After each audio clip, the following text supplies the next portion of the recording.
Добрый вечер, уважаемые коллеги.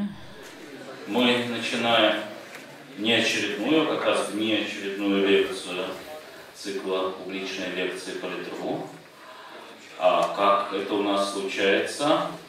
Мы делаем ее совместно с Liberty.ru и с фондом Фридриха Наумана. Мы всегда очень рады этому партнерству.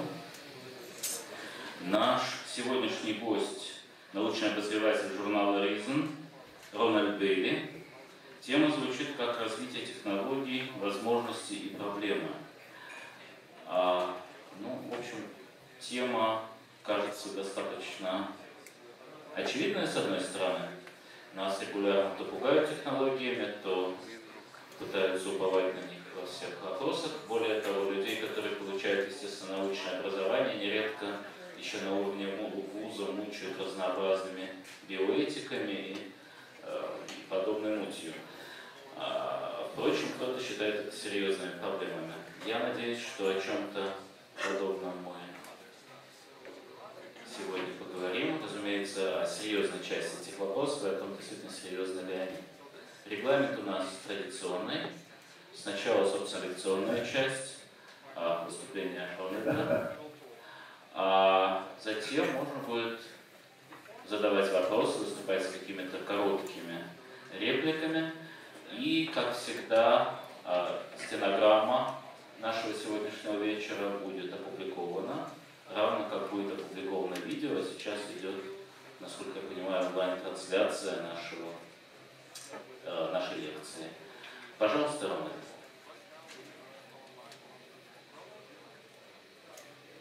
Thank you very much. I'm delighted to be here. Excuse me a moment while I take the translation off.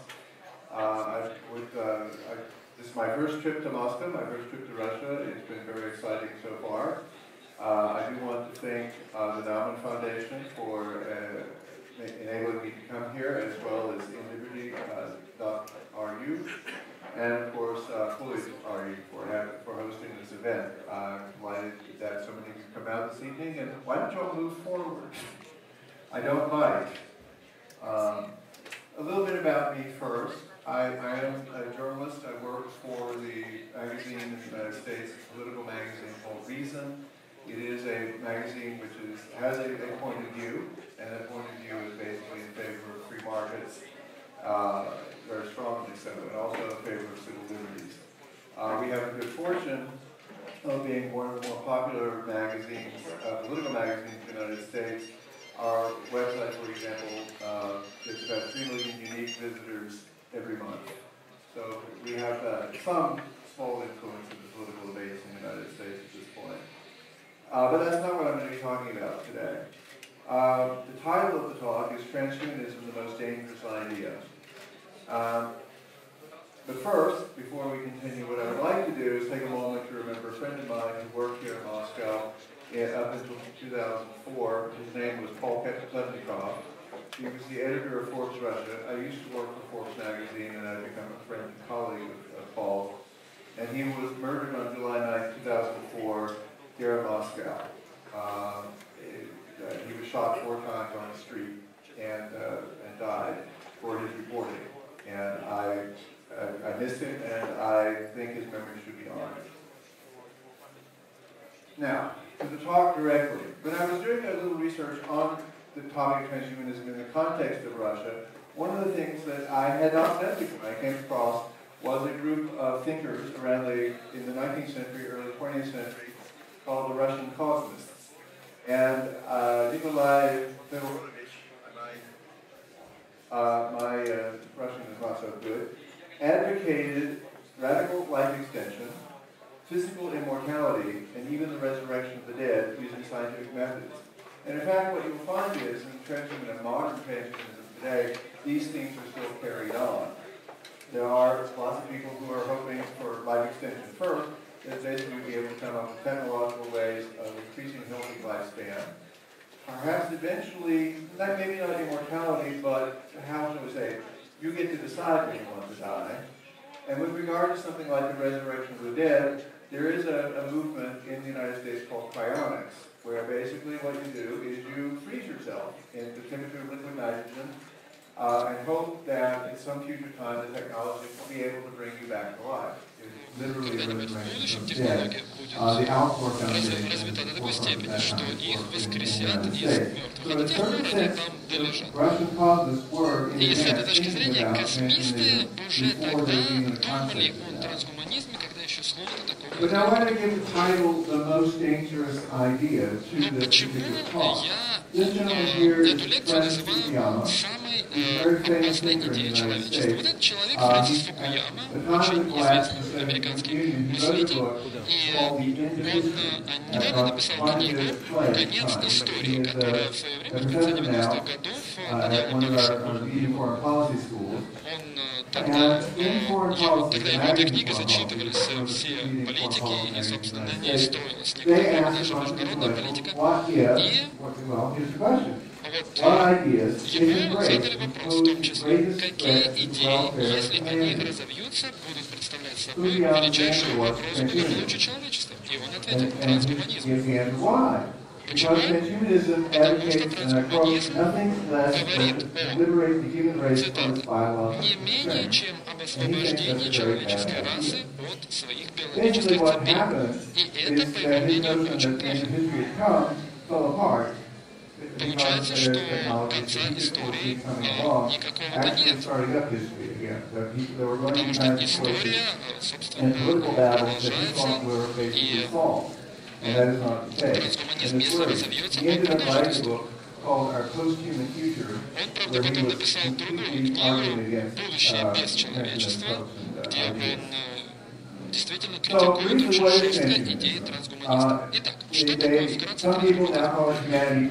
Некоторые сейчас называют это человечество плюс, такой символ, или восьмерка или бесконечность плюса. То есть трансгуманизм — это движение, которое говорит о необходимости использования современных технологий для усиления и укрепления человека. Возможны такие укрепления, это радикальное продление здоровой человеческой жизни и искоренение болезней и усиление человеческих интеллектуальных, физических и эмоциональных способностей, чтобы люди были более умными, чтобы люди были более сообразительными, чтобы люди были более физически активными.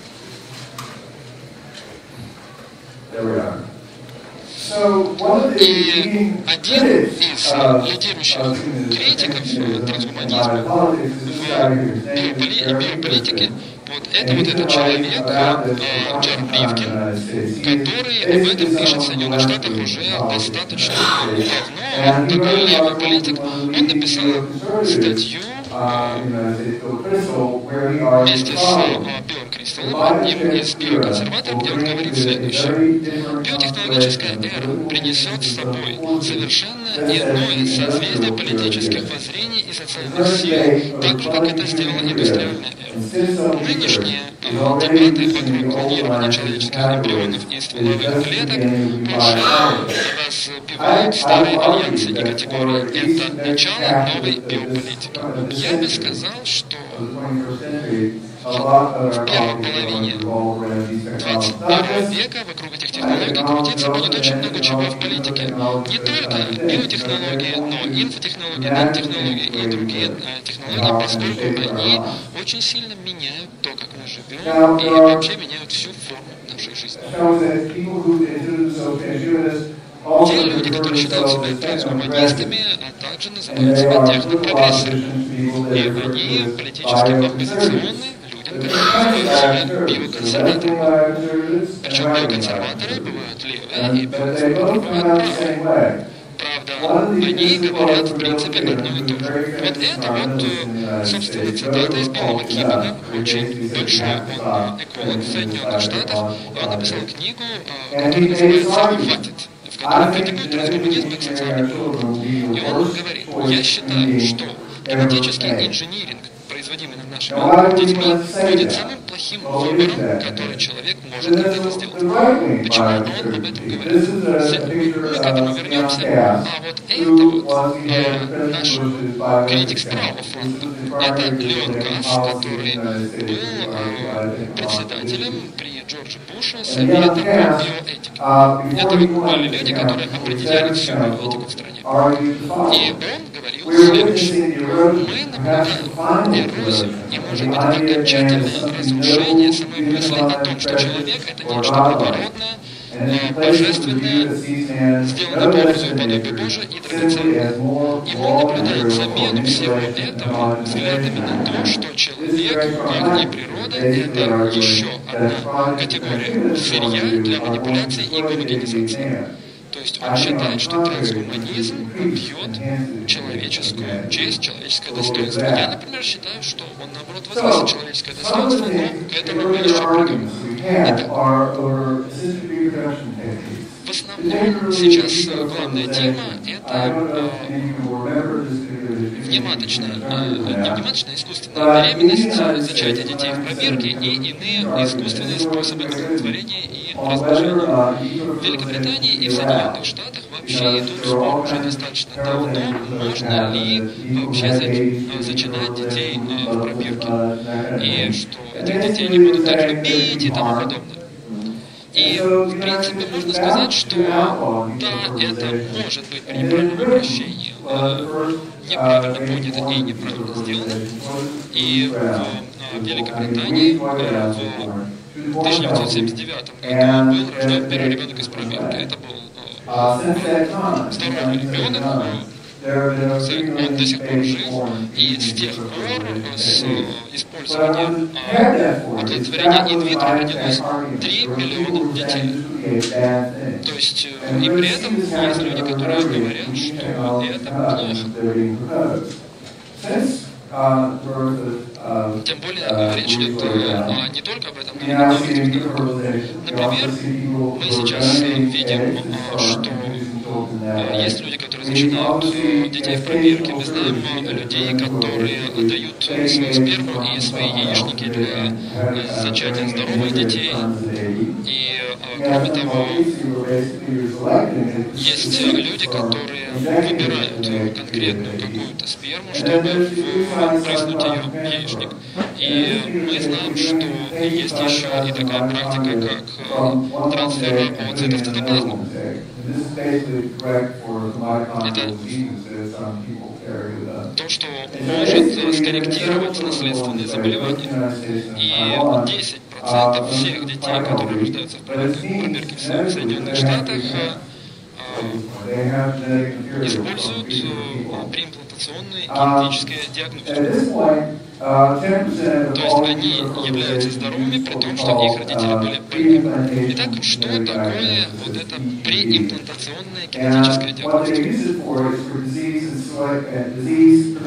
Она используется в том случае, если родители были наследственные заболевания. Расскажу вам об одной знаменитой истории, которая была описана в одном из лидирующих американских медицинских журналов.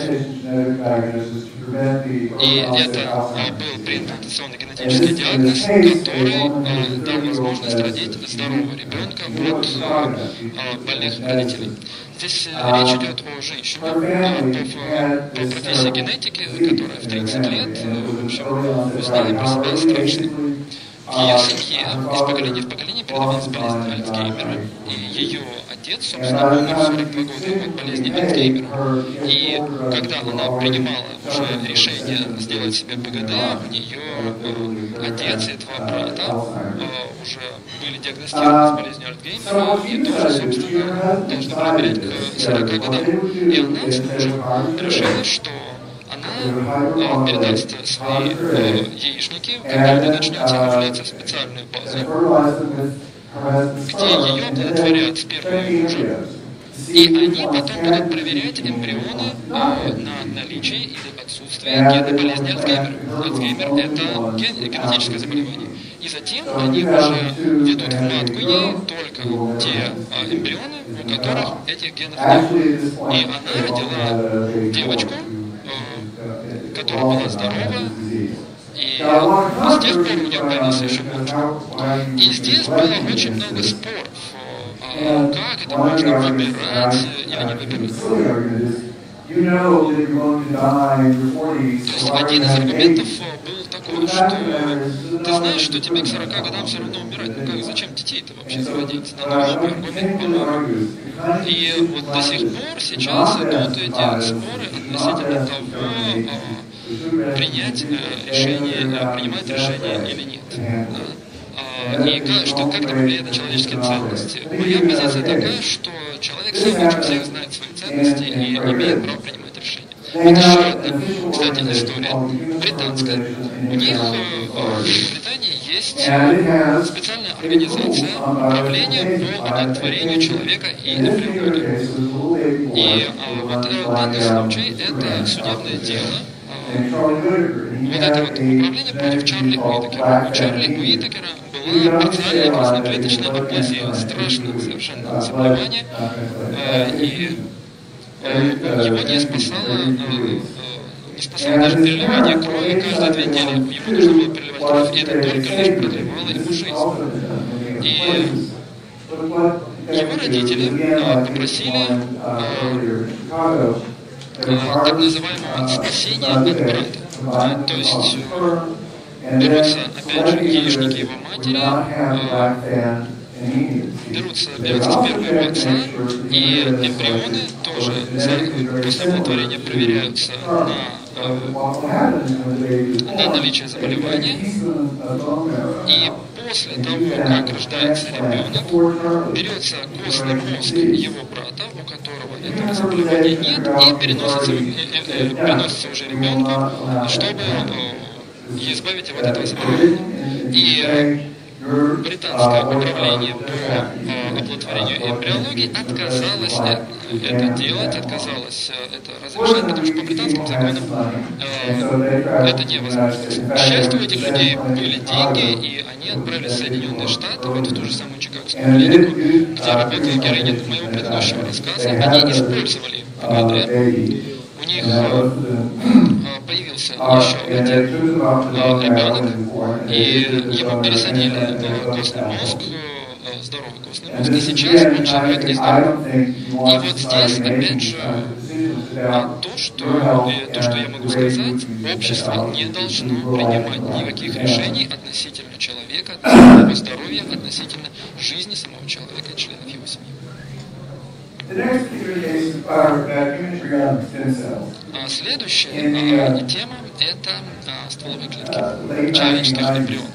В конце 90-х годов было обнаружено, что если взять стволовые клетки эмбриона и вырастить их из ткани, то тогда из этих клеток можно будет выращивать практически любые органы.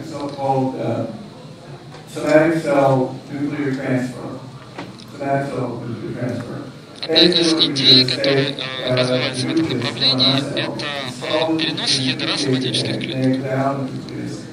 То есть берется ядро клетки, и клетка начинает вписываться в клетку, клетка начинает расти в чашке Петри, и вырастают клетки, которые идентичны клетке носителя ядра. И таким образом можно будет выращивать любые органы, там, допустим, после инфаркта можно пересадить человека его же выращенное сердце или любой другой орган. Эти исследования пока еще идут, там пока еще больших успехов нет, но идея именно в этом направлении идет. И Национальная академия наук Соединенных Штатов написала отчет, в котором написала, что сегодня 100 миллионов американцев могли бы воспользоваться плодами этой технологии, если бы она удалась. Хотя, конечно, Конгресс дважды проголосовал против законодательного разрешения на использование стволовых клеток эмбрионов. Другой разговор, что человек... И даже был принят закон, по которому человек, который выезжал за границу Соединенных Штатов лечиться стволовыми клетками, обвинялся по возвращению в Соединенные Штаты в нелегальном импорте стволовых клеток и подвергался уголовному наказанию. Но сейчас Конгресс уже 2 раза проголосовал за расширение финансирования этих исследований. И это очень часто происходит. Когда появляется новая технология, первая реакция людей: нет, это опасно, нет, это этого делать нельзя. Однако, если людям реально рассказать, что это может помочь конкретным людям, членам их семей, то политический климат меняется. В данном случае в Соединенных Штатах именно это и происходит. Но давайте посмотрим немножечко более широко. Чего там? Пардон? Так вот, давайте посмотрим более широко. В основном люди, когда им говорят о генетической инженерии, боятся, конечно, того, что человек изменится организм человека, он станет быстрее, он станет умнее, он станет сильнее и так далее. И очень часто биоконсерваторы ссылаются на C.S. Льюиса, который написал книгу «Abolition of Man». Это уничтожение человека. И он пишет, что если в каком-нибудь веке будет достигнута евгеникой или методами науки способность делать со своими потомками все, что захочешь, все, кто будут жить после этого, станут пациентами этой возможности и будут зависимы от этой силы. Они будут слабее, а не сильнее, потому что мы можем дать им те самые лучшие машины, но мы уже изначально сказали, как они будут их использовать. Я же считаю, что все будет совершенно наоборот. Конечно, здесь будут удачи, здесь будут успехи, здесь будут и падения, но только в одном случае наше будущее поколение будут пленниками наших сегодняшних решений. Если мы из-за своего страха сегодня решим отказать им в доступе к использованию плодов биотехнологий и безопасной генетической инженерии.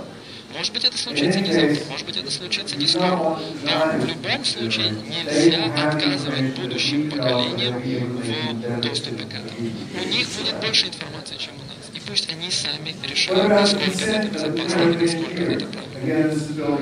Теперь, что касается генетической инженерии. Вот это уже, это Билл Маккибен, о котором я уже говорил, и его, конечно, это очень сильно беспокоит. Вот в своей книге «Хватит» он написал, что человек, которым не оставляют вообще никакого выбора, если его уже сделали каким-то, вы уже решили за него раз и навсегда, что все его гены будут выражать белки, которые посылают дополнительный допамин, чтобы изменить его настроение. У него будут гены, в которых будут белки, которые будут его память увеличивать и все остальное. Но Билл Маккибен совершенно не прав. И я хочу сказать почему. Я хочу всем сказать, что никто из вас вообще не хотел рождаться. Да? Никто вас не спрашивал. Никто не спрашивал вас, какого пола вы хотите быть вообще. Вот вы родились сами. И вот эти вот дети с инженерией, они останутся в абсолютно таких же отношениях со своими родителями, как и вы сейчас. Они могут быть хорошими и плохими, но эти отношения не изменятся. И кроме того, сейчас ни один ребенок не дает своего согласия на любые медицинские процедуры над ним. Допустим, если у вас болезнь позвоночника, ну, вас тоже никто не спросит, хотите лечиться или не лечиться будете. И кроме того, если у вас, допустим, порог сердца, да, вы же не спрашиваете детей, хотят ли они делать прививки. Да, вот в 6 лет, я помню, мне делали прививку от полиомиелита, она же мерзкая, отвратительная, невкусная, я жаловался, плакал и так далее. Но я был не прав. Но это ничего не все. Самое важное, то, что Маккибен думает, что родители, делая вам соответствующие гены, будут уменьшать вашу свободу. Но есть маленькая проблема. Свобода не зависит от того, на что заточены ваши гены. Сейчас, секундочку, водички попью. Надо было водку мне налить, это меня бы раззадорило. Так вот.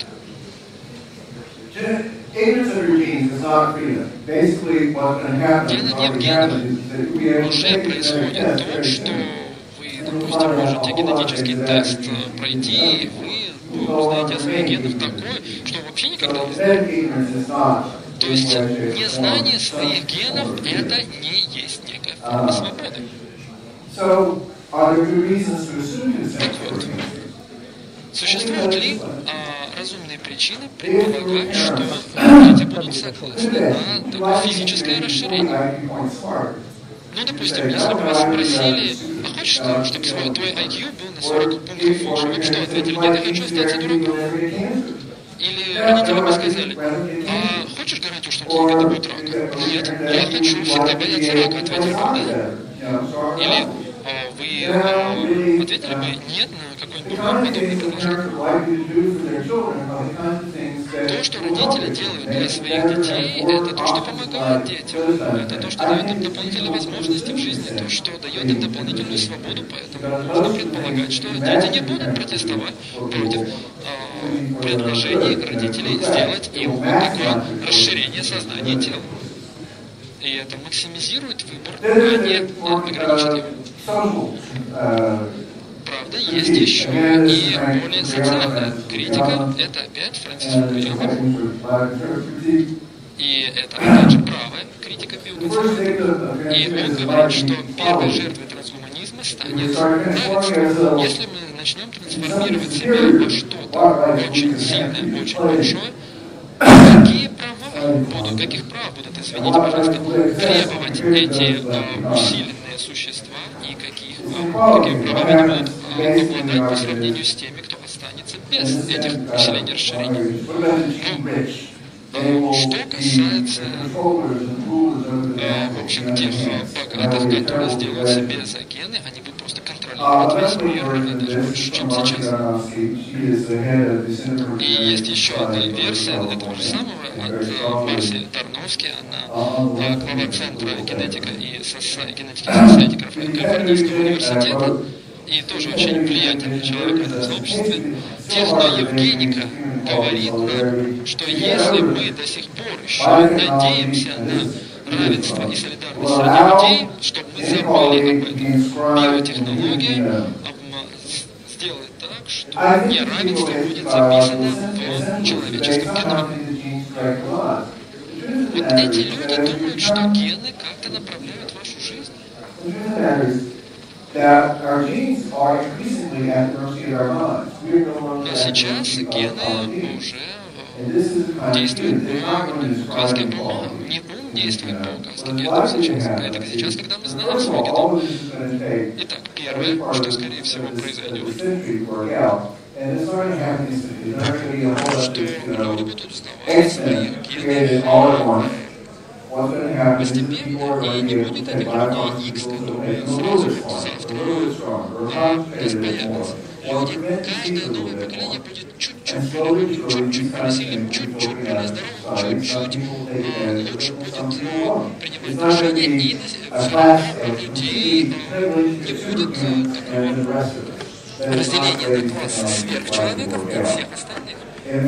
Технология этого еще не добралась и вряд ли доберется. Но по мере развития вот этой биотехнологии равенство будет становиться больше. Потому что те, кто не получил генов на ум, генов на отсутствие рака и так далее, кто не имел доступа к этой технологии, их будет становиться все меньше и меньше, и это будет увеличивать равенство, а не уменьшать. Вот это вот еще одна цитата из Белого Кибина. Политическое равенство, которое записано в Декларации независимости, не может выдержать разрушения той мысли, что люди на самом деле. These, by the way, are equal genetically. This is a picture of 5 constituents, basically. And they all have the same genes. But in fact, for most of the world, what we find is not equality. We find diversity. There's not the fact of equality. We have diversity instead of equality. Political equality has nothing to do with biology. And we know that for a very simple fact. People 200, 300 years ago lived in a world where there was slavery, where there was prejudice, where there was discrimination against all kinds of people. They did not recognize the equality of people, yet we all had the same biology. Political equality is политическое равенство — это, конечно, здорово, но если у нас оно будет, оно не имеет ничего общего с биологической основой. Так что я бы сказал, что касается политического равенства, генетические различия — это такие различия, которые абсолютно ничего не различают. Естественно, то приложение, то программа, которая хочет установить, это продление жизни. Стивен Буст, это философ, сейчас работает в Case Western Reserve в университете, говорит, что если бы мы могли настаивать на том, что технологическое развитие самого разного рода побеждало бы, пока не станет абсолютно совершенным, то тогда научного прогресса не было бы совсем. There would be absolutely no scientific progress. Progress, human beings are terrible at foresight. We just don't do foresight. What we do is trial and error. And as my wife often says, the way trial and error works, that is, if you can't give an example, it can be a horrible warning. Basically what happens is we find out things, and then we say, yes, that didn't work out very well. И мы всегда можем сказать, да, не получилось, или получилось, лучше давай еще так сделаем. Но мы не можем предсказать будущее. Another thing to think about is, are there things that we shouldn't change about human beings? Are there really strong things about being human? Есть ли какие-то характеристики человека, которые нельзя затронуть? И вот это вот список, о котором говорят много философов, то, что то, чем человек является сам по себе, это внутренний психологический стиль, внутренняя психология. И, допустим, если вы человек подозрительный, чтобы нельзя было там при этом стать менее подозрительным или стать менее робким, достаточно одной таблетки. То так вот останешься на всю жизнь. Что касается нашей личности, что касается нашего общего умственного развития и памяти, пунктов IQ, это будет как-то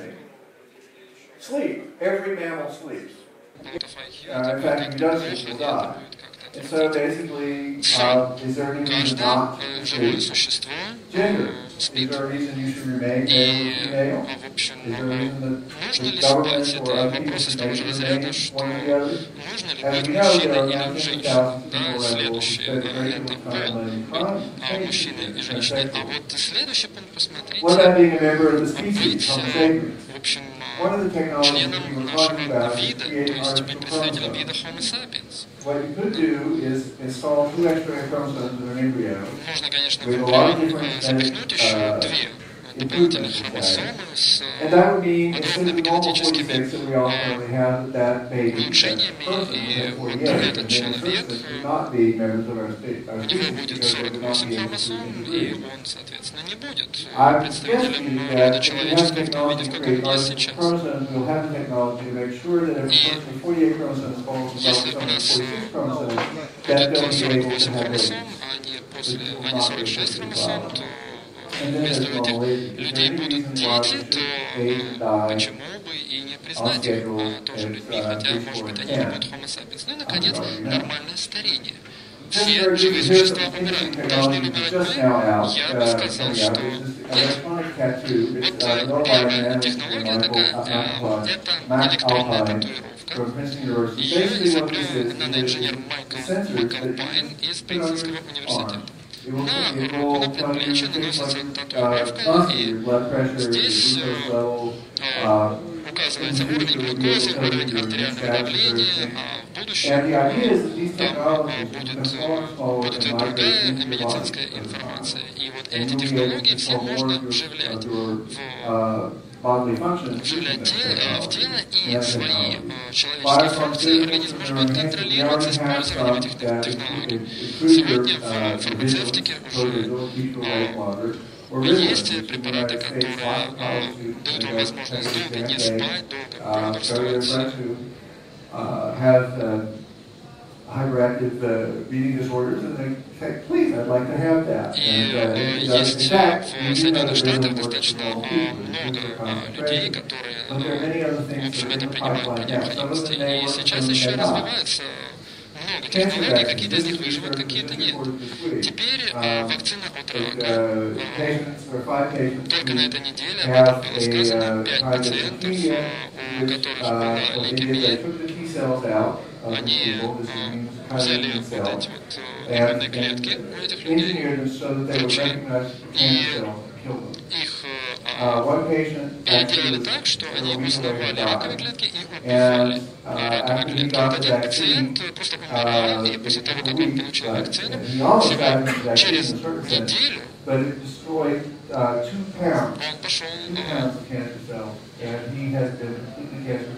пошел на поправку, и уже год, собственно, почему об этом, это опубликовали, что уже год у него рака нет вообще.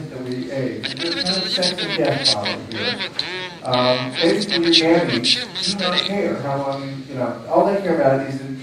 Боль и смерть — это такие соматические, абсолютно и совершенно необязательные вещи.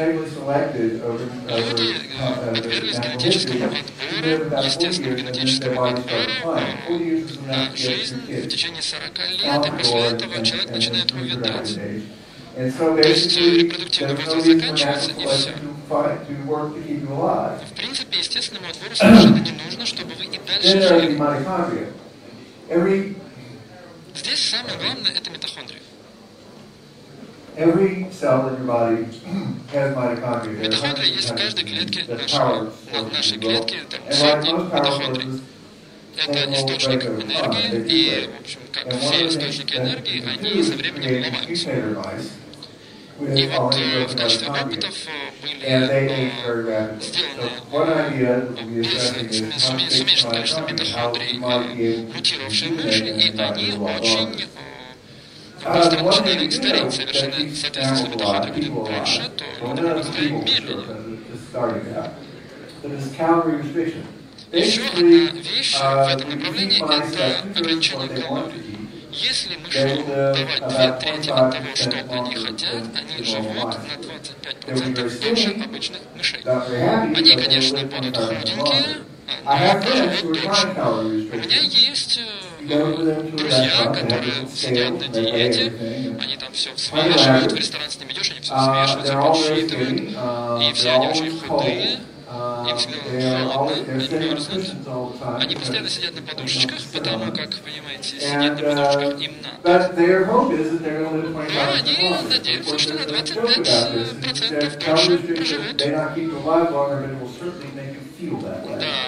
и здесь даже шутка, что ограничение калорий может быть живым вы и не будете, но во всяком случае чувствовать себя будете соответствующим образом. В моем городе, вот в Виргинии, есть компания, которая работает над вливанием митохондрий. Это, конечно, концепция еще пока не доказана, может быть, через 20 лет вы получать будете новые митохондрии взамен, в общем, отработавших, и будете, в общем, молодеть. Затем сиртуины, белки такие. Сиртуины есть в вине, в красном вине. И эти белки говорят вашему телу, что оно хочет есть. При этом, если вы не хотите, в Штатах очень много есть компаний, которые работают с сиртуинами, и очень недавно они начали давать хороший результат. То есть принимаешь таблетку, тело твое узнает, что ты очень хочешь есть, идешь, ешь все на свете гамбургеры, и при этом твое тело не узнает, что ты получил вот столько калорий и живешь себе дольше. Фонд Метусала, который располагается в Соединенных Штатах, проводят опыты по одному жительству мышей. Да? А там получается, типа, кто хочет стать миллионером, кто вырастет самую старую мышь. И вот они в Nature статью опубликовали о ропомицине, что мыши, которые получают рапамицин, живут дольше обычных мышей. А рапамицин – это вещество, которое давало мышам плюс 10% жизни. И они думают о том, чтобы начать рапамицин принимать людям. Что касается вообще того, хорошо ли радикальное удлинение жизни. И вот эта вот работа... Так, нет, чего-то я... Да. Так вот, это работа того самого Совета по биоэтике американского правительства, который критикует те идеи, о которых я сейчас говорю, но они при этом говорят, что повышается вероятность, что замедление старения на самом деле возможно. Они даже это признают. Вот этот человек перед вами – это Гильгамеш. История о Гильгамеше – это самая древняя записанная, в общем, история. Гильгамеш был супергероем и царем древнего Шумера. И опять же, вот рядом с ним цитата из Бейли Кибана. Перспектива бессмертия – это самое черное предзнаменование, потому что оно в конечном итоге представляет собой окончательное и необоримое разделение между нами и всем остальным, между нами и всем остальным, что было создано. Вот это вот то, что говорит Леон Касс, это, конечно, человеческой жизни, это хорошо для каждого, знает он это или нет. А вот это Дэниел Каллахан, который возглавляет первый биоэтический аналитический институт, институт Гастингса, и он говорит, что нет такого социального блага, которое происходило бы через победу смерти. Самый лучший, самый худший путь разрешать вопрос продолжительности жизни – это дать человеку индивидуальный выбор. И вот что, опять же, говорит Билл Маккибен по бессмертию. Не скучно ли будет быть бессмертным? И Маккибен говорит, без смертности нет времени. Все моменты будут одинаковыми. И человеческая мудрость, собранная в книге Экклезиаста в Старом Ветхом Завете, будет полностью обнулена. Если есть время года, которое не заканчивается, значит нет хорошего времени года. То есть, если, в общем, вы бессмертны, если вам скучно, перестаньте пить таблетки и умирайте. Но стоп, давайте вообще посмотрим, что пишет Экклезиаст вообще. Это, собственно, Соломон, который и написал книгу Экклезиаст, проповедник. И он пишет, что ибо живые знают, что умрут, а мертвые ничего не знают. И уже нет им воздаяния, потому что и память о них предана забвению, и любовь их, и ненависть их, и ревность их уже исчезли, и нет им более части вовеки, и ни в чем, что делается под солнцем. Я бы сказал, что Экклезиаст говорит о том, что смерть – это вообще плохо. Мне так кажется. Вот что мы говорим устами Гомера в Илиаде и Одиссее. Гомер в Илиаде и Одиссее представляет людей как смертных. И это их отличает от бессмертных. То есть это олимпийский флаг. И бессмертные, поскольку они не стареют, и поскольку они красивы, живут мелкой такой жизнью, постоянный промискуитет и все остальное. Но при этом своим развлечением они обязаны именно тем смертным, за которыми они смотрят, и поскольку знают, что их время ограничено, и поскольку им дается жизнь только раз, они гораздо лучше, глубже и хорошо проводят время. Это говорит Леон Касс. Так что же на самом деле думает Гомер? это его диалог с Одиссеем. Они отправляются в Аид. Ахилл, как известно, был убит, и Одиссей, спустившись в Аид, говорит, что до тебя, Ахилл, никто и никогда не был и не будет так счастлив, как ты. Ибо все ахейцы тебя любят, пока ты жив, а теперь, когда ты здесь, ты не средь мертвых, князь великий. Так что не принимай близко к сердцу даже то, что мертв ты. Но на это Ахилл отвечает: не говори ни слова в пользу смерти. И пусть я раньше буду слугой в доме богатого человека, нежели царем царей среди мертвых. Мне представляется, что вообще в человеческой истории нет какого-то отрицания долгой и здоровой жизни. Может быть, не бессмертия, но в всяком случае долгой и здоровой жизни. Теперь давайте посмотрим, что за последний век произошло со средней продолжительностью жизни. Где-то в 1900 году средний человек на планете Земля жил 35 лет. Сейчас 70 лет. Удвоение за какой-то век. В Соединенных Штатах в 1900 году это было 45 лет, и всего 20%, 1 из 20 переживает возраст в 60 лет. Сегодня 19 людей из 20 переживают возраст в 60 лет. Продолжительность жизни увеличилась действительно радикально. И вопрос теперь возникает, особенно среди людей, которые настроены против трансгуманизма, вопрос у меня к ним такой.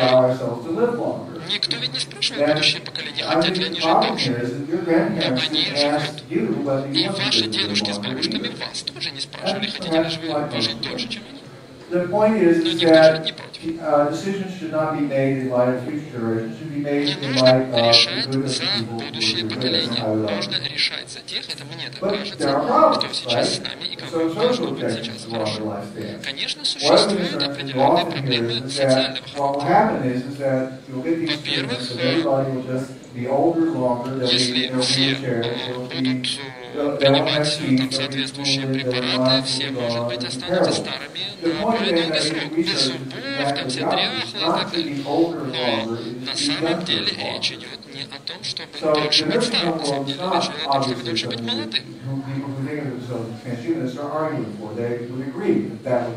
И, естественно, если бы вот происходило все так, если бы замедлялось старение именно в старом возрасте, то это было бы совершенно страшно. Но, по-моему, еще на Джонске в университете Чикаго проводил там в своих когнитивных исследованиях некие исследования, и он сказал, а допустим, если никто сегодня не будет умирать, что будет у нас через 100 лет, если все будет продолжаться так сейчас с рождаемостью? Да? И получается, что в 2100 году было на Земле 11 миллиардов человек. В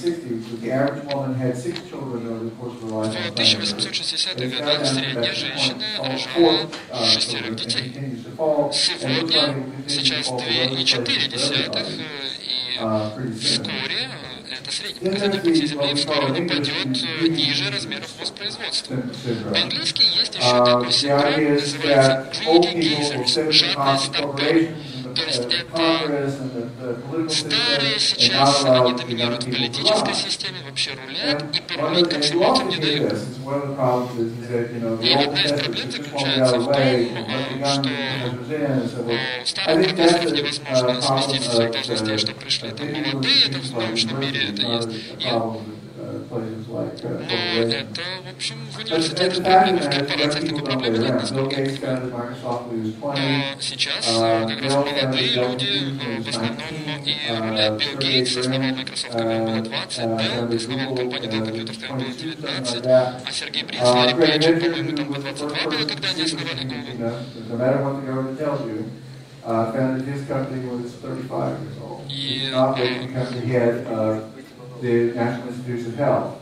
И сейчас в 35 лет человек заведует Национальным институтом здравоохранения в Великобритании. То есть нельзя сказать, что это происходит. Ну и, наконец, бездетность.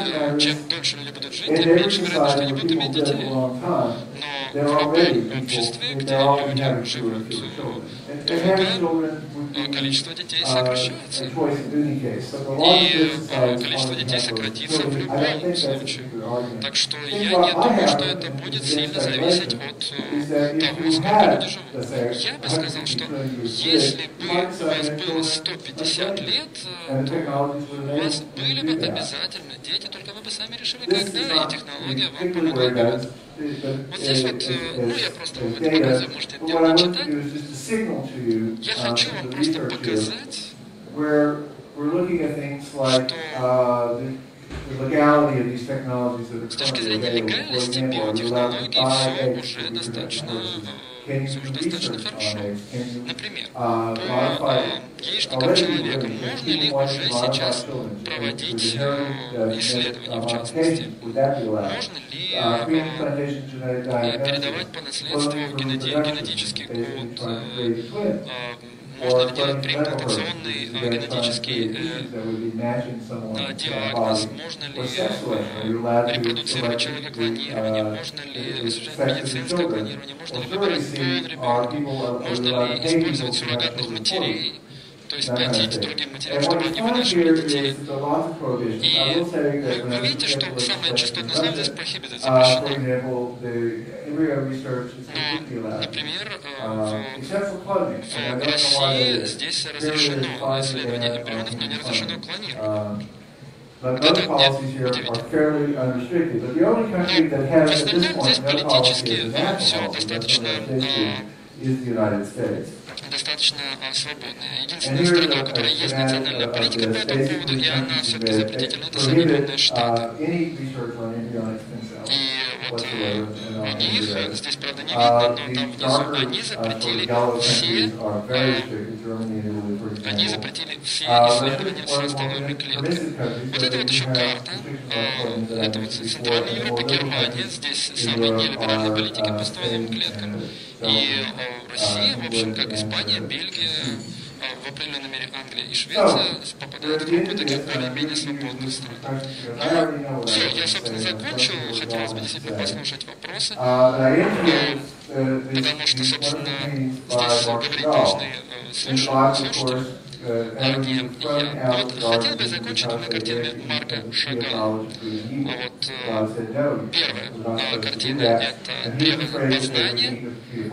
Видите, вот здесь люди черные, не белые, потому что Господь сначала говорил им, чтобы они не делали это. И второе — древо жизни. Древо жизни я думаю, что это спасибо большое. Я бы для начала хотел спросить, собственно, зачем понадобилась концепция трансгуманизма, в том смысле, что человечество столько, сколько существует, оно пытается менять окружающий мир, включая в этот окружающий мир себя. Это не то, чтобы дело последних десятилетий. Всегда были те, кто противились изменениям, и были те, кто были сторонниками изменений.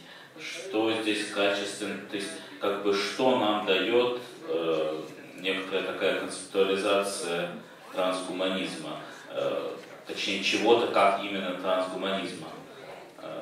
Николай Федоров — это отдельная история, вообще так называемый русский космизм. Мне не кажется, что опять-таки их теории чем-нибудь нам здесь помогут защититься от этих самых биоэтиков и других как бы обскурантов.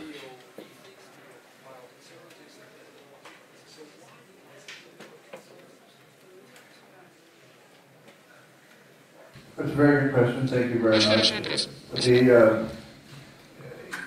First of all, transhumanism and the people who are advocating themselves as particular right in that sense, that basically what they're trying to do is expand on human good. виде то есть максимизация всего того хорошего, что может быть сделано для человека. От трансгуманизм — это технологический проект гораздо большей мере.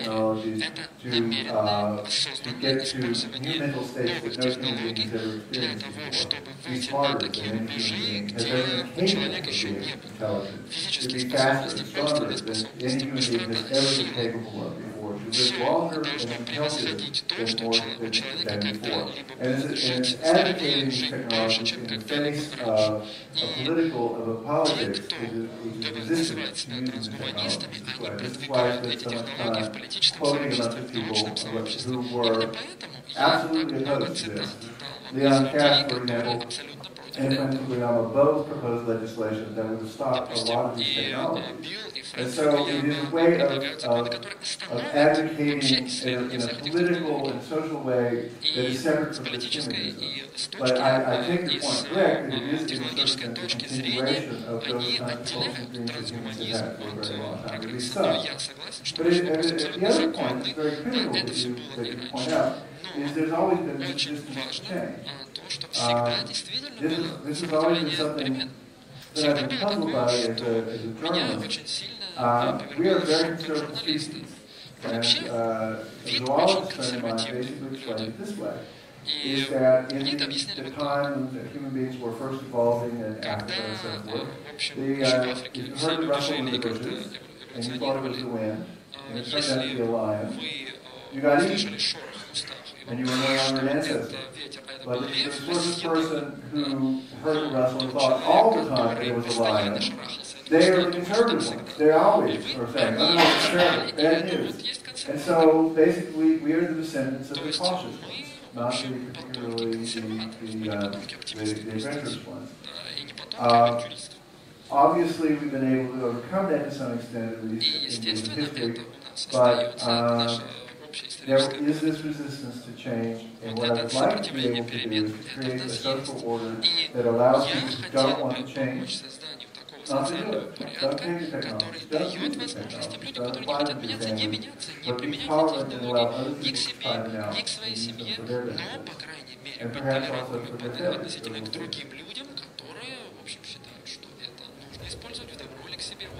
Да, но вы знаете, мы-то все-таки живем не в Центральной Африке. И, вероятно, в силу этого мы вряд ли являемся потомками тех, кто боялся вылезти на миллиметр от своей пещеры и так далее. Эти товарищи, я боюсь, что давно вымерли от голода или в лучшем случае остались вот примерно там же, удивляясь пришедшим господам там с ружьями, книгами. Вот. Раз мы находимся здесь, мы вышли оттуда, значит, наверное, мы все-таки потомки тех, кто куда-то хотел двигаться. Да. Но, коллеги, вопросы и единственная просьба вопросы задавать только в микрофон, иначе на месте вашего вопроса в стенограмме будет НРСБ, извините, и представляться.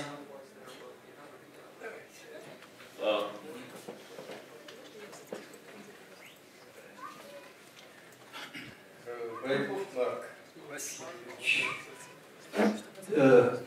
Значит, я хотел бы вот что спросить, поскольку вы в большей степени журналист говорите, не кажется ли вам, что эти все новые технологии слишком торопятся, упреждая время, приблизительно так же, как когда-то появились ядерщики, разработавшие атомную бомбу, и при этом привели едва ли не на грань вообще существования человека. Простите, некоторые вопросы уточнения. А торопятся по сравнению с чем? То есть, когда по сравнению с биологическим, социальным развитием. Потому что если вы сделаете хорошую... Подождите. Очень хорошо. Как тогда давайте не будем меня перебивать. Вы не поясняете, на что надо смотреть, что ориентировано. Я задаю вопрос. Вы задаете невнятный вопрос, я пытаюсь его уточнить. Хорошо, я не буду ничего продолжать. Спасибо. Значит, можно ли хоть относительно чего-нибудь говорить, что мы слишком торопимся? Вот относительно чего, это отдельный вопрос.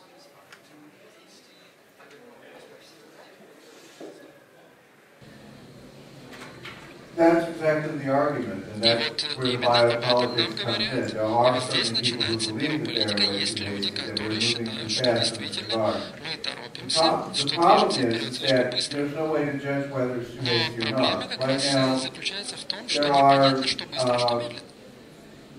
everyone will die. Disease, Все мы умрем disability, от they will болезней, have от problems старости, because they're alive in и these будут technologies. проблемы, And I say, are going to be конечно, у adopted этих over технологий. time. They're И, not как going to я be уже immediately сказал, done. не They're going будет to be ничего такого, basically что medical сегодня их technologies нет, а завтра that они work есть. to Просто help people who медицинские have технологии diseases будут and other problems, помогать but людям, they у will которых also be болезни и able to всякие help normal people другие have better, проблемы. higher Сейчас это abilities than происходит, и they одновременно они otherwise будут have. помогать Sort of нормальным like людям Ruben избегать этих talking болезней about в будущем, earlier. этих проблем. The Именно об atomic этом bomb я thing говорю. always comes up. You're right. Конечно, It's вот always a с concern. физиками-ядерщиками это всегда возникает этот аргумент, и, конечно, You cannot о нем limit нужно those думать. technologies, but I would argue that in the world that we created Изобрести эти subsequent to технологии that, обратно the уже risks are невозможно. there. But Конечно, we've риски been a есть. pretty good 50 years Риск for есть, what's going to но be. согласитесь, вот последние 50 лет для множества людей From все-таки my были point of хорошие view, времена. material С моей точки wealth зрения, has begun to spread to more and more people around the world. материальное Again, it's богатство, political материальное options for them to благополучие help. начало But распространяться also, на the fact of гораздо the больше matter людей is в мире, that чем political раньше. freedom И кроме того, распространилась политическая свобода. Она тоже именно в этот период начала распространяться по миру. То есть риски существуют, но остановить их все равно не получится. Существует принцип предостережения. Это то, что всегда, о чем всегда говорят экологи. И, в принципе, они говорят, что не нужно ничего делать, если ты не уверен, что не принесешь вреда. И я перевожу этот принцип на человеческий язык про себя и говорю, поскольку ты не знаешь, что это принесет вред, это нужно делать, потому что мы же не можем предсказать будущее. В принципе,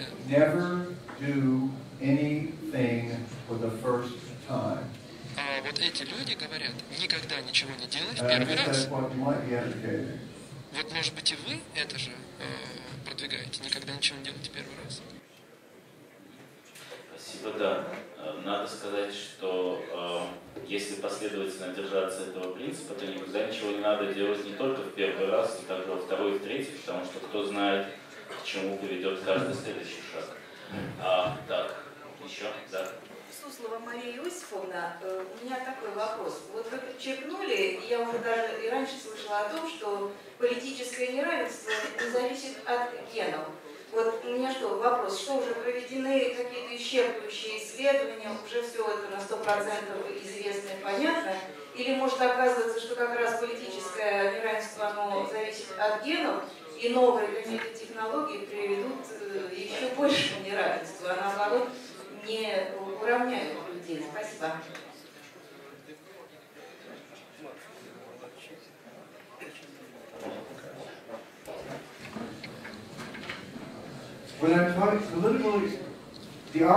Что касается... Нет, давайте я попробую повторить ваш аргумент так, чтобы я правильно понял. Биология, в данном случае генетика, требует равенства. Но если рассмотреть человеческую историю, когда у всех гены были одни и те же, Шумерская империя, Римская империя, Поднебесная империя, любая империя, ацтеки, инки и все остальные, любая культура, они были такими же, как мы, генетически. Мы еще себя не модифицировали. Но у них политическое неравенство было хоть отбавляй. И такие же гены, как у нас. То есть, при этом, может быть, вы говорите, что есть люди, у которых гены обеспечивают им некое преимущество перед другими людьми, в том числе и в политике. То есть есть люди, у которых больше ответственности, есть люди, у которых меньше ответственности, есть люди, у которых есть стыд, есть люди, у которых нет стыда. И не обусловливается ли это и генетическими характеристиками? Возможно. Но политическое неравенство основано не на этом. Политическое неравенство – это, точнее, политическое равенство обязует меня относиться к вам с правовой точки зрения, как и к любому другому, вне зависимости от гена. Это правило появилось только в 20 веке, его раньше не было. То есть гены могут означать разнообразие. Разнообразие – это и есть неравенство. Мы ведь все разные, мы выглядим по-разному, у нас у каждого свои таланты, у одного есть, у другого нет. Это факт жизни. И вот эти технологии, они не обязательно усилят это неравенство. А даже если они усилят это неравенство, но при этом все люди будут признавать принцип политического равенства как философскую концепцию, тогда совершенно будет неважно, насколько мы все разнообразны, мы будем все равно справедливым и равным человеческим обществом. То есть ментальность в генах не живет. Мы не можем изменить свои гены и стать более справедливыми. Мы становимся справедливыми, потому что вокруг нас есть справедливость, потому что мы сами развиваем себя. Я говорю об этом как об эволюции свободы, но это другая совершенно тема. Но вот я хотел бы сказать, что я так считаю. Добрый день, Константин, Москва. У меня такой вопрос. Вы приводили аргумент, что эти технологии, они приведут к некому такому постепенному развитию человека как вида, эволюционному развитию. Но вы также привели цифру, что за 30 лет достаточно распространенные технологии этих пробирки было всего-навсего 3 миллиона человек. То есть это там менее 0,1% от текущей всей нашей популяции. А не получится ли так, что это будет не плавный рост всего человечества, а вот не какие-то отдельные проявления? И как бы второй вопрос сюда же касательно темы спорта. То есть, ни для кого не секрет, что сегодня эти спортивные технологии, спортивная медицина привела к тому, что там проводят тесты на пол. То есть там мужчина, женщина. Вот как все это соотносится? Спасибо.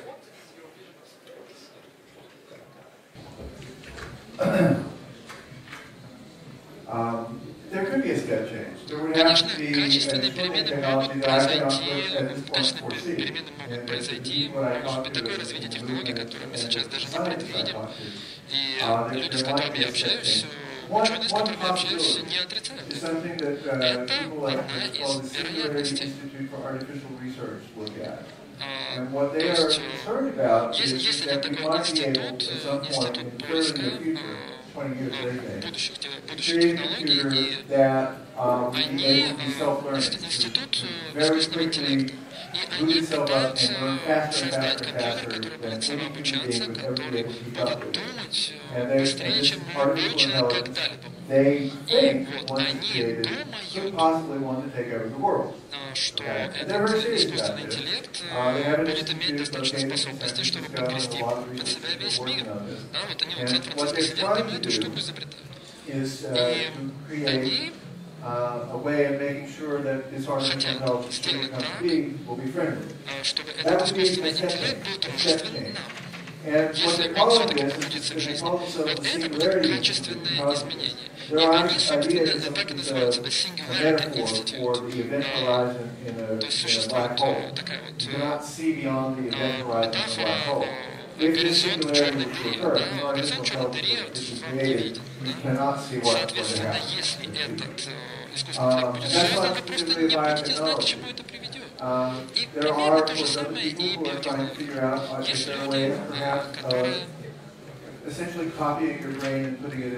думают, что можно скопировать мозг человека, запихать его в компьютер, и это будет каким-то образом дальше работать. Сейчас уже об этом люди думают. Я не думаю, что это завтра прямо случится.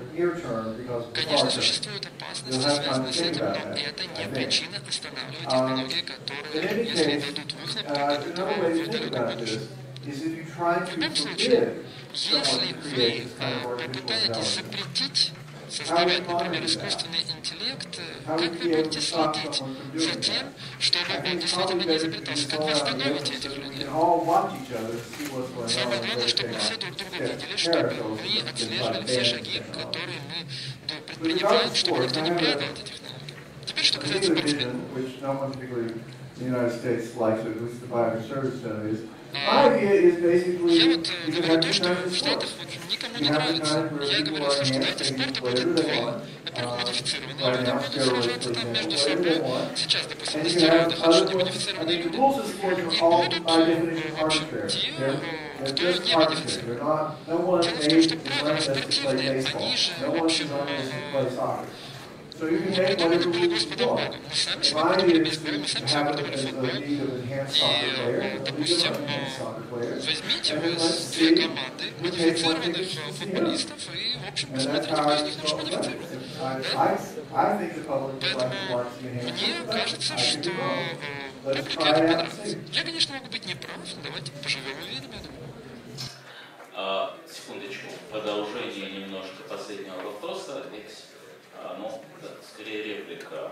Если предположить, что действительно в результате такого неограниченного прогресса только часть населения, только часть стран получит доступ к новым технологиям, то дальше возникает вопрос. Если мы хотим, чтобы наша страна получила этот доступ, нам надо запрещать или разрешать? Да, дальше понятно.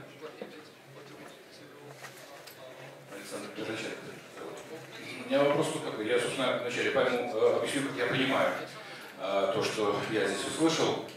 На мой взгляд, существует два типа цивилизаций, которые мы наблюдаем на нашей планете. Ну, скажем, условно говоря, восточные, которые ничего не делают или делают минимум, не делающие цивилизации, и, скажем, европейская, западная цивилизация, которая сегодня доминирует во всем мире, и которая смело движется вперед. Вот то, что вы сегодня услышали, это один, по-моему, из частных случаев такой технофобии. Боязнь того, что что-нибудь случится в будущем. Понятно, что любая работа, любая деятельность всегда при доведении ее до абсурда может приводить к негативным последствиям и результатам. Как, например, с атомной энергетикой. Нам не было известно, какого баланса пользы и вреда. Вот, кажется, сейчас, после катастрофы в Японии, мы начинаем наконец осознавать, что да, негативные последствия может быть больше, чем та польза, которую мы можем получить. Так можно, в принципе, относиться к любому новшеству, к любому изобретению. Однако, на мой взгляд, всегда решение этих проблем, которые возникают по ходу дела. Мы находимся только в самом начале познания, в самом начале развития. Мы не знаем, чем это все закончится. Может быть, все кончится очень плохо и печально. Но не исключено, что мы найдем какие-то другие решения. Понятно, что жить на Земле нам вечно не придется. Понятно, что человечество рано или поздно здесь погибнет. Как вот появилось, так и погибнет, так и исчезнет. Так как, в конце концов, солнце не вечно будет светить. Каковы будут найдены решения, я не знаю. Но я вижу, что единственный способ вырваться из этого тупика – это продолжать развивать знания.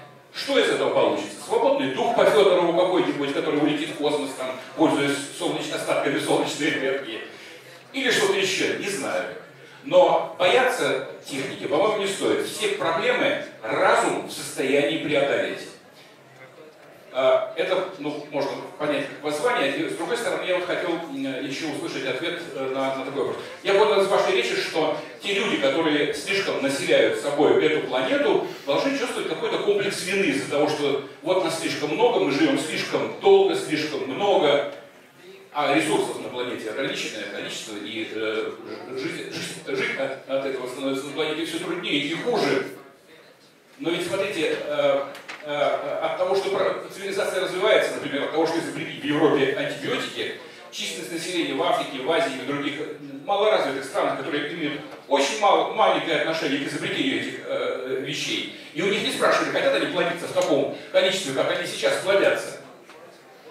Тем не менее, мы все считаем, что это нормальный путь цивилизации. Мы не спрашивали африканцев, у которых рождаемость упала в разы из-за этих антибиотиков и современных методов лечения, хотят ли они жить.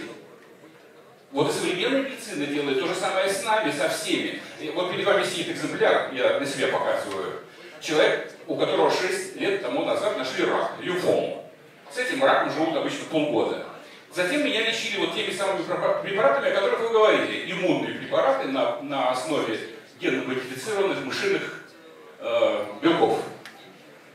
Вот я перед вами жив, никаких признаков рака у меня нет. Даже книгу написал об этом. Диагноз лимфома. Такая популярная книжка о том, что, в общем, рак можно вылечить. Это счастье, это хорошо, я не вижу в этом Я не чувствую никакого комплекса вины перед теми, кому я должен, может быть, был освободить место на этой планете, понимаете? Уйдя отсюда. По-моему, это здорово. Да, спасибо. В конце концов, никто ни у кого не может отнять право на смерть, если кому-то кажется, что он совсем уж лишний. Эвтаназия еще существует. К сожалению, пока она легально мало где существует. К сожалению.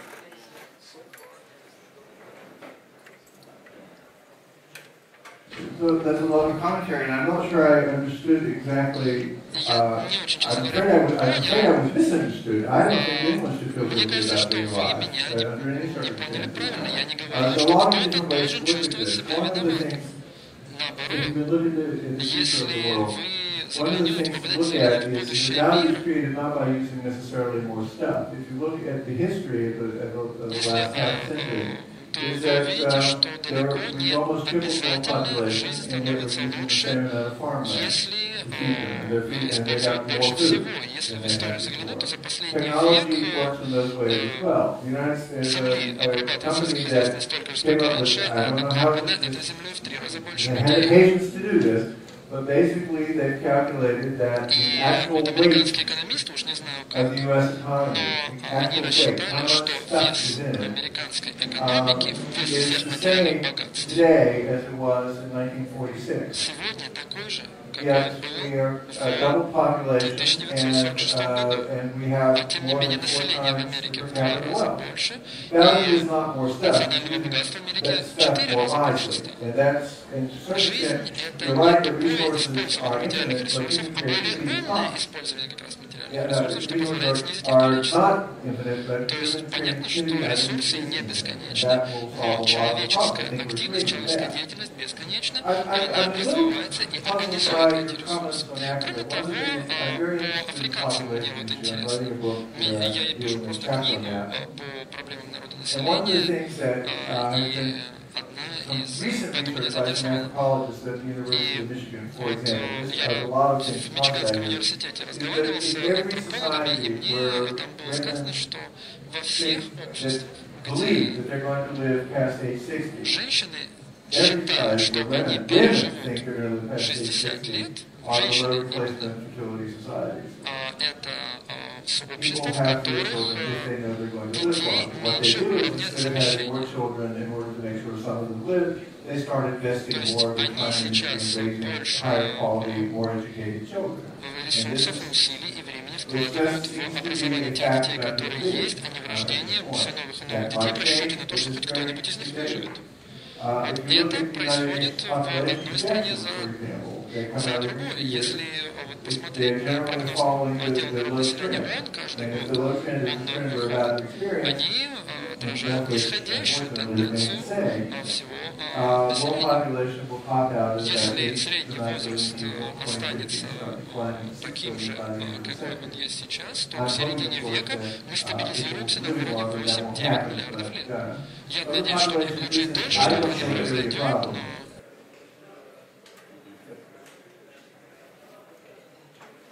Коллеги?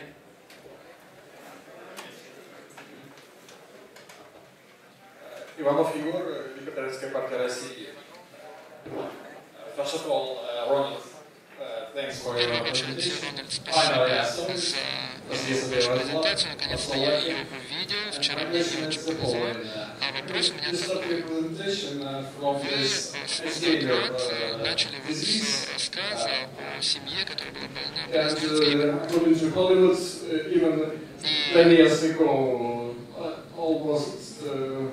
Some person has illness, it was some kind of cancer or AIDS, and now in Hollywood every time it's a person with Alzheimer. And is it Alzheimer the real threat or is something like global warming? Альцгеймер это вообще серьезно или где?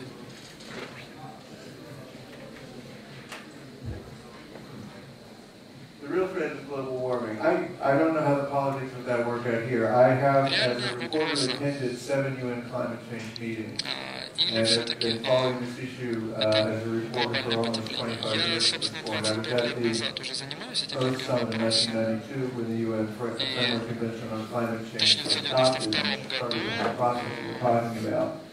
году начался вот этот процесс, еще тогда меня занимала одна вещь.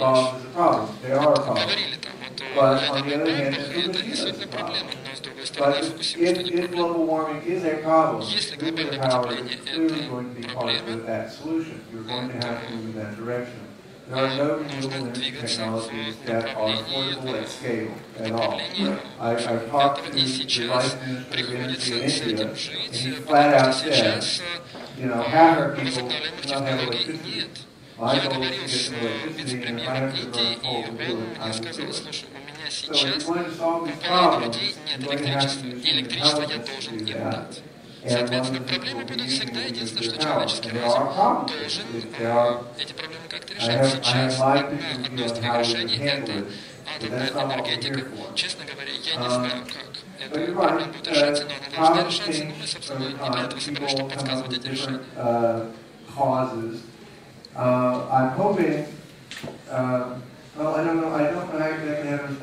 Честно говоря, не знаю, чем ответить на ваши замечания. Я, наверное, оставлю его без ответа. Так, еще коллеги?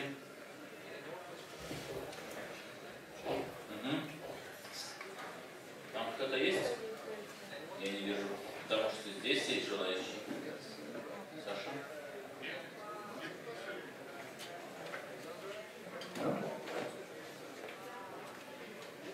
Ольга,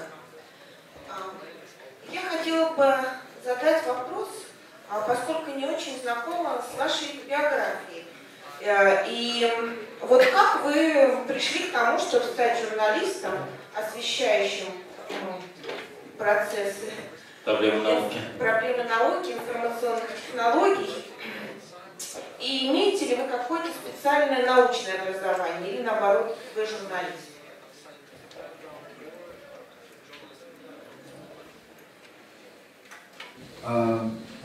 I have jokes that probably don't work around, so I'll stop with that. But no, I'm a journalist. Нет, я журналист, я не ученый, я не прикидываюсь даже ученым. Я пишу документы. Я пишу, точнее, о том, что происходит на стыке науки и публичной политики.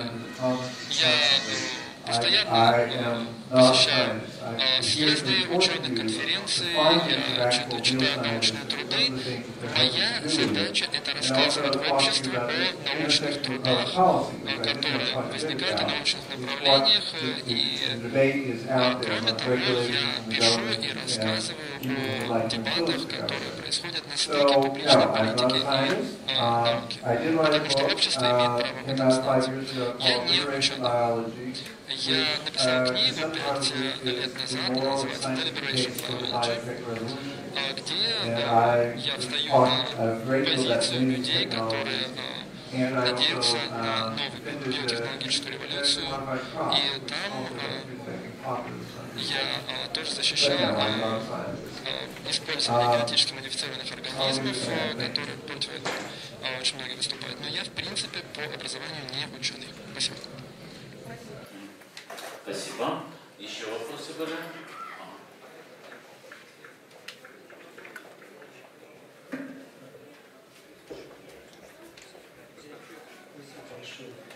Может быть, то, что я скажу, будет странно, но вот ваша роль, она дико трудная.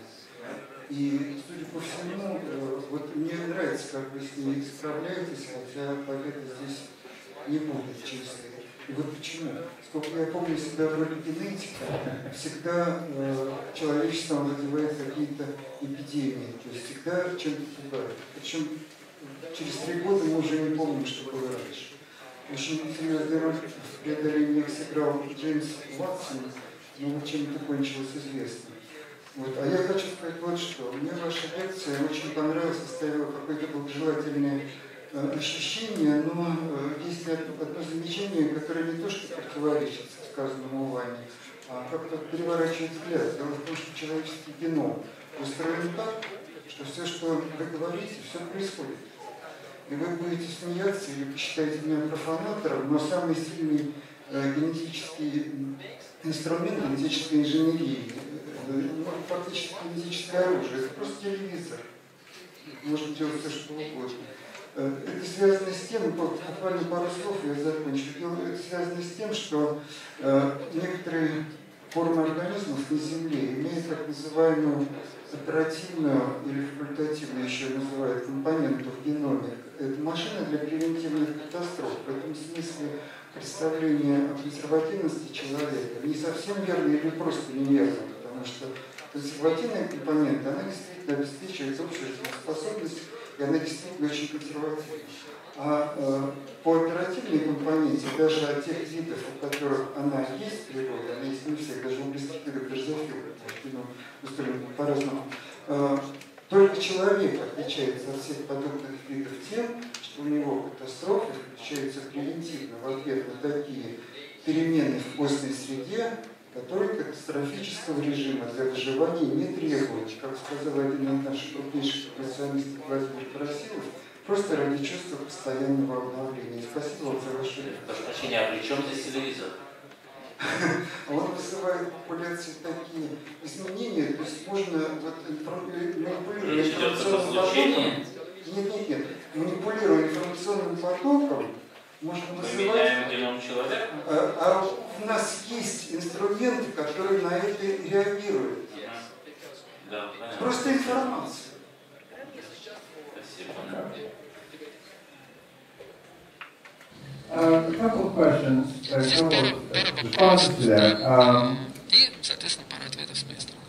First of all, I should also admit I was a television producer. Во-первых, я должен признаться, что я телепродюсером тоже был.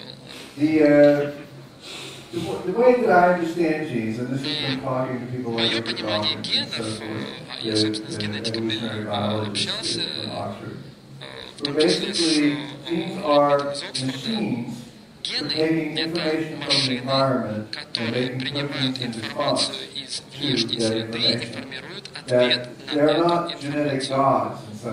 То есть это не точки какие-то, это машины, которые отвечают на сигналы внешней среды. И без внешней среды нет генома. Геном живет в контексте внешней среды. Это две части одного механизма. Just as a slight aside, and this is something I've talked about before, I'm one of these people who have, we have some of these private companies in the United States, where you can now get genotype screening tests. Basically what you can do is you can give them genetic information from you, cells, and they will look at it and they have a way of screening it on basically to figure out what your variations are on single nucleotide polymorphisms. These are the changes in genes that make your genes different from my genes and so forth. And I've done several of these at this point. And part of the reason I wanted to do that was to find out whether or not I had particular genes. There are three types of this called APOE2, 3, and 4. And if you happen to have the APOE4 version of this gene, there's two of them. The chance of coming down with Alzheimer's, just regular Alzheimer's, is 15 to 20 times higher than average. У вас вероятность развития болезни Альцгеймера в 15-30 раз выше, чем у среднего человека. Вот это вот мне было интересно. И зачем вы мне говорили? Вот зачем ты хочешь это знать? Это же ужас. Я вот не хотел бы никогда это знать, говорили. И врачи тоже меня спрашивали, зачем знать это? Это та информация, на основании которой я могу для себя решить, как я проживу, в общем, остаток своей жизни. Если у меня высока вероятность развития болезни Альцгеймера, я бы про себя решил, да зачем мне ехать в Москву? Да вроде богатый и буду, если как овощ доживет, то хороший, теплый забор.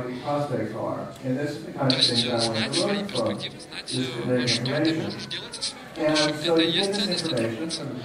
И вот получаешь ты эту информацию, но она вся вероятностная.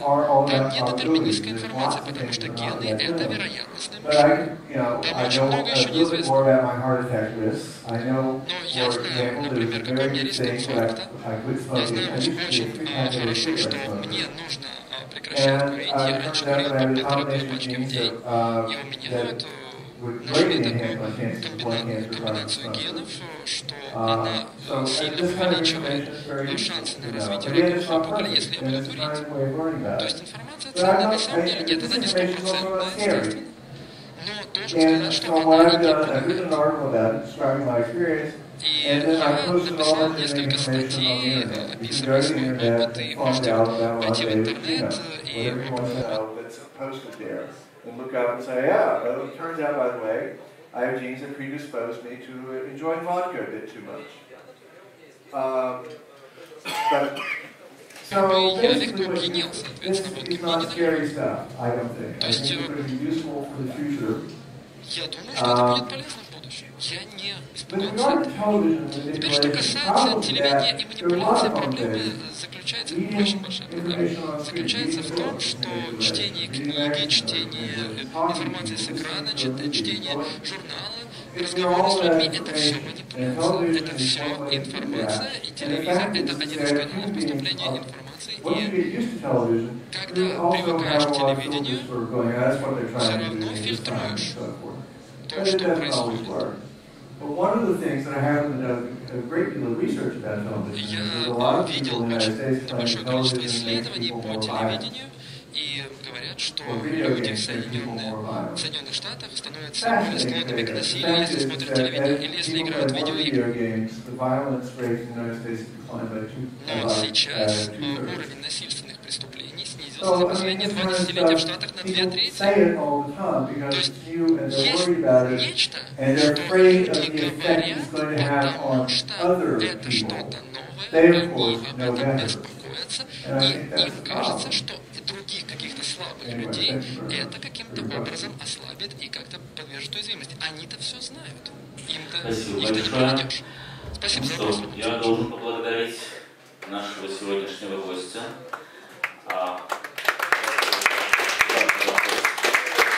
Статусом науки, статусом инноваций. Надеюсь, что мы и впредь продолжим сотрудничество с Инлибертеру и с фондом Наумана. Также напоминаю, что начиная с июня наш проект поддерживает российская венчурная компания. Напоминаю я также, что мы вообще бываем каждый четверг в 7 часов вечера. Что сегодня была внеочередная лекция, бывают у нас дополнительные, но завтра это не отменяет лекции завтра. Завтра у нас будет петербургский математик Сергей Дужин рассказывать о Григории Перельмане, его исследованиях и вообще математике, насколько я понимаю. Вообще следите за информацией на сайте, потому что нередко мы действительно даем какую-то информацию об обновлениях, дополнениях и так далее. Пока у нас еще нет полной афиши на октябрь, поэтому мы ее не распечатали, но обещаю, что будет интересно. Спасибо.